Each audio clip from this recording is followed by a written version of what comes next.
മോദി സർക്കാരിനെതിരെ കരിമ്പത്രം പുറത്തിറക്കി കോൺഗ്രസ്.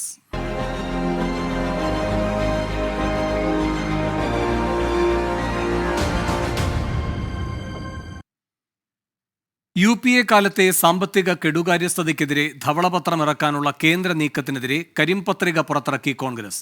പ്രധാനമന്ത്രി നരേന്ദ്രമോദിയുടെ 10 വർഷത്തെ ഭരണവീഴ്ചകളാണ് പത്രികയിലുള്ളതെന്ന് കോൺഗ്രസ് അധ്യക്ഷൻ മല്ലികാർജുൻ ഖാർഗെ പറഞ്ഞു.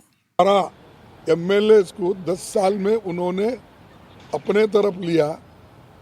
अब मैं ये नहीं कहता कितना पैसा दे के खरीदे क्या करे वो नहीं, लेकिन आपको तो मालूम है कितने सरकारें हमारे इलेक्टेड थे, जैसा कि मध्य प्रदेश, कर्नाटक, मणिपुर, गोवा, उत्तराखंड, ये सब आप जानते हैं कैसे गिरे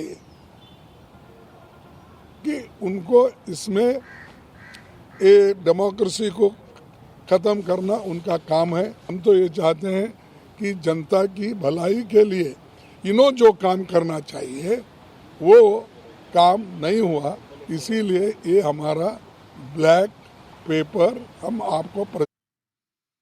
തന്റെ ഭരണ നേട്ടങ്ങൾക്ക് കണ്ണു തട്ടാതിരിക്കാനുള്ള കറുത്ത പുള്ളി മാത്രമാണ് ഇതെന്നായിരുന്നു പ്രധാനമന്ത്രി നരേന്ദ്രമോദിയുടെ പരിഹാസം. വിവരങ്ങളുമായി നിതിൻ അംബുജൻ ചേരുന്നു. നിതിൻ, എന്തൊക്കെയാണ് ഈ കോൺഗ്രസിന്റെ ബ്ലാക്ക് പേപ്പറിൽ പറയുന്നത്? വേണു, കർഷകരുടെ ദുരിതം, വിലക്കയറ്റം, തൊഴിലില്ലായ്മ തുടങ്ങിയ പ്രശ്നങ്ങൾ കൈകാര്യം ചെയ്യുന്നതിലെ കേന്ദ്ര സർക്കാരിന്റെ പരാജയങ്ങൾ ഉയർത്തിക്കാട്ടുന്നതാണ് കോൺഗ്രസ് പുറത്തിറക്കിയ കരിമ്പത്രിക. നരേന്ദ്രമോദിയുടെ നേതൃത്വത്തിൽ BJP സർക്കാർ ജനാധിപത്യത്തിന് ഭീഷണി ഉയർത്തുമെന്നും കോൺഗ്രസ് അധ്യക്ഷൻ മല്ലികാർജുൻ ഖാർഗെ വിമർശനം ഉന്നയിച്ചു. എന്തായാലും കേന്ദ്ര സർക്കാരിനെതിരെ കേന്ദ്രം ധവളപത്രം ഇറക്കുമ്പോഴാണ് അതിന് ബദലായി കരിമ്പത്രിക എന്നിപ്പോൾ കോൺഗ്രസ് പുറത്തിറക്കിയിരിക്കുന്നത്. രാജ്യത്തെ ജനങ്ങൾ അഭിമുഖീകരിക്കുന്ന തൊഴിലില്ലായ്മ പ്രതിപക്ഷം നിരന്തരമായി ഉയർത്തിക്കാട്ടുന്ന ഒരു വിഷയം തന്നെയാണ്. അത് തന്നെയാണ് ഏറ്റവും പ്രധാനപ്പെട്ട വിഷയം എന്ന് തന്നെയാണ് കോൺഗ്രസ് ഇന്ന് വ്യക്തമാക്കിയിരിക്കുന്നത്. എന്നാൽ BJP അതേക്കുറിച്ച് സംസാരിക്കുന്നില്ല.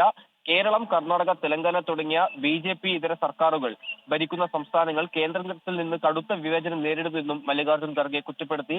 എന്തായാലും ശക്തമായി തന്നെ ഇത് തെരഞ്ഞെടുപ്പ് പ്രചരണമാക്കി ഉയർത്തിക്കാട്ടാണ് ഇപ്പോൾ കോൺഗ്രസ് തീരുമാനിച്ചിരിക്കുന്നത്. മാത്രമല്ല, രാജ്യത്തെ ജനാധിപത്യം അപകടാവസ്ഥയിലൂടെ കടന്നുപോകുന്നു. കഴിഞ്ഞ 10 വർഷത്തിനിടെ 411 MLAമാരെ മറുകണ്ഠം ചാടിച്ചാണ് BJP സർക്കാരുകളെ അട്ടിമറിച്ചെന്നാണ് ഇന്നിപ്പോൾ മല്ലികാർജുൻ ഖാർഗെ കരിമ്പത്രിക പുറത്തിറക്കിക്കൊണ്ട് കേന്ദ്രത്തിനെതിരെ വിമർശനം ഉന്നയിച്ചിരിക്കുന്നത്.